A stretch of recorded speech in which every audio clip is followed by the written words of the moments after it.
"So let them eat cake," said Marie Antoinette. Well, at least that's what they say, she said. It was actually never proven that she said that. However, it is said that she quoted this line during the time of her ruling when the peasants had not even any bread to eat, and she decided that they could eat a Bréjon bread, which was high in butter and eggs, which was a delicacy at the time. Well, nowadays it would be considered kind of like a cake. So, after transition and translation, ended up to be let them eat cake. Today, obviously, we are talking about Marie Antoinette. It is known that she enjoyed baths. It was one of her indulgences. As we know, Queen Marie Antoinette loved to indulge in all kinds of things. Later, she would be hated for it. But she was one of the first queens to bathe regularly, even though it was uncommon practice at that time. Her servants would have to roll in a bathtub into the bathing chamber, which was a simple setup of the time. It was a room with tiled floors that had inserted piping that brought in hot and cold water.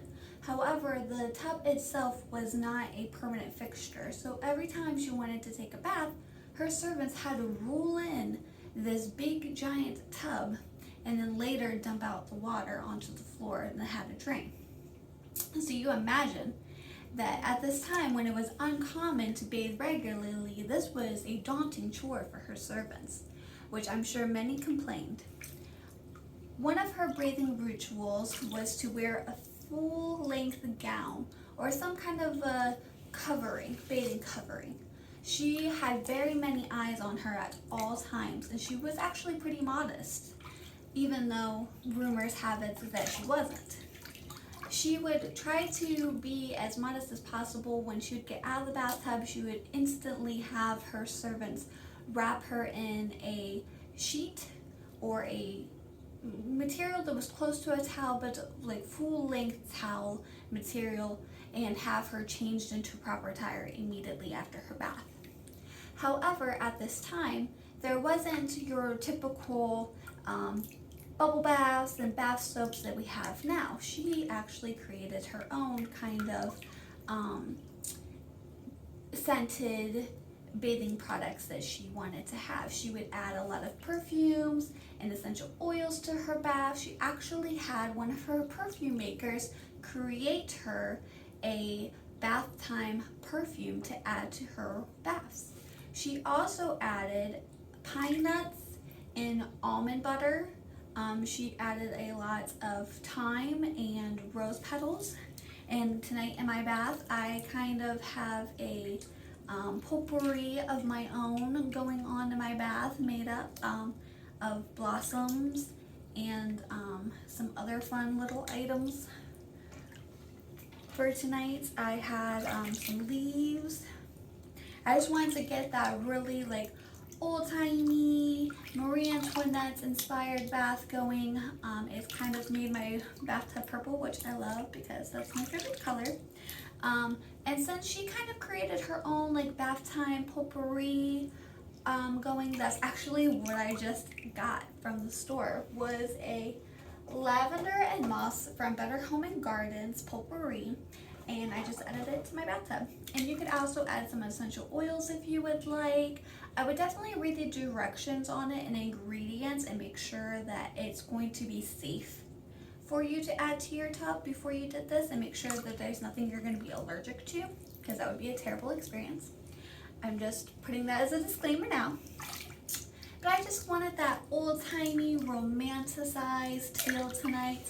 I have a sheer pink robe I've actually had a really long time, and actually kind of inspired me to do this whole Marie Antoinette look tonight. I kind of tried to pale my face a little bit, have a little beauty mark going, actually have some little glitter eyeshadow going on tonight.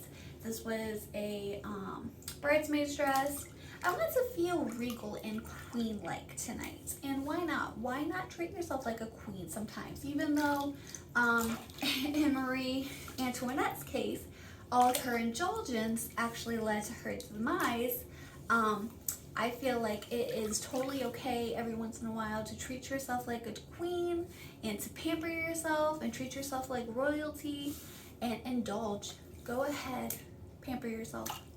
Another thing that Marie Antoinette really enjoyed was tea. She actually created her own tea blend of apple and roses that she actually procured from her own garden. She had a massive garden in her yard, and well, not that it was really a yard. We have yards now. Today I can't even imagine a estate, I guess you would say. She had massive gardens and fruit trees. She would get apples and rosebuds procured and to make a tea for her. So she actually created this blend herself that she would drink regularly, among other flavors. That was just one of her more known ones that she enjoyed. Unfortunately, even though Marie Antoinette was kind of a trend starter, people still talk about her today. She was very influential for a period. People loved her style, her dress. People wanted to be like her.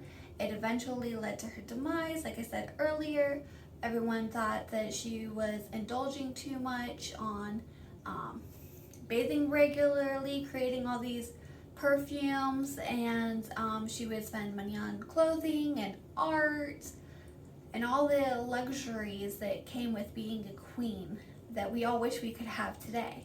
But at that time, the economy was crashing and peasants and people were starving in the streets, and it didn't seem to the people that she really cared. She was all about herself. Now, whether that's true or not, we will never really know, and unfortunately, she was beheaded for it. But I just kind of wanted to do a regal, queen-like theme tonight, and since Marie Antoinette was a trend starter, and even in the bathing world, she was the queen of baths and bathed regularly, came up with her own bathing rituals that I found interesting, and I thought we could talk about her tonight. If there's any other queens out there that you would like to know about, we could do later episodes if you suggest, or have any ideas or information for me, more maybe on Marie Antoinette or more on another queen. But I just really wanted to indulge myself tonight and feel like a queen. Like I said, she had like pine nuts and almonds and thyme in her bath. You could do the flowers like I added. You could do essential oils. You could add candles. Another known fact is that Marie Antoinette actually liked bathing first thing in the morning, and she would eat her breakfast right in the tub. Like, she would have her servants serve her right at the tub. So if you want to have a little snack, a little wine, and relax at the end of the day, some fruit and wine in a bathtub, why not indulge? You're a queen. You deserve it. All right, next time on Tub Talk with Tea. Cheers till then.